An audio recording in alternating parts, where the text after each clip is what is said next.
एक समय की बात है जब सिकंदर ने अपने राज्य की सीमाएं बढ़ाने के लिए एक बड़ी सेना के साथ भारत की ओर प्रस्थान किया। वहां पहुंचने पर उसने एक राजगुरु से मिलने का निर्णय लिया जो अपनी विद्वता और ज्ञान के लिए प्रसिद्ध थे। सिकंदर ने राजगुरु के समक्ष उपस्थित होकर कहा, मैं आपकी विद्वता सुनकर आपके पास आया हूँ। मैं आपकी ज्ञान को प्राप्त करना चाहता हूँ।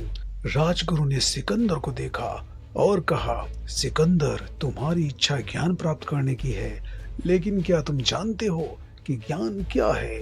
सिकंदर ने कहा, मैं नहीं जानता, लेकिन मैं जानना चाहता हूँ। राजगुरु ने कहा, ज्ञान वो है जो तुम्हें अपने आप को जानने में मदद करता है। वो है जो तुम्हें अपने लक्ष्य को प्राप्त करने में मदद करता है। सिकंदर ने पूछा, मैं अपने आप को कैसे जान सकता हूँ? राजगुरु ने कहा, अपने आप को जानने के लिए तुम्हें अपने मन को शांत करना होगा। तुम्हें अपने विचारों को नियंत्रित करना होगा। सिकंदर ने कहा, ये कैसे संभव है?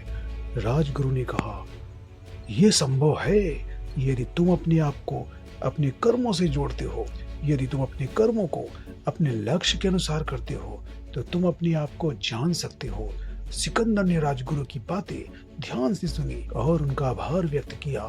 वो अपने राज्य में वापस गया और राजगुरु के शिक्षाओं को अपने जीवन में लागू करने लगा।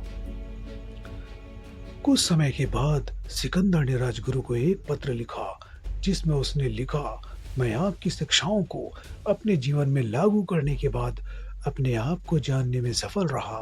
मैं अपने लक्ष्य को प्राप्त करने में सफल रहा। राजगुरु ने सिकंदर के पत्र को पढ़ा और मुस्कुराया। उन्होंने कहा, सिकंदर ने अपने आप को जान लिया है।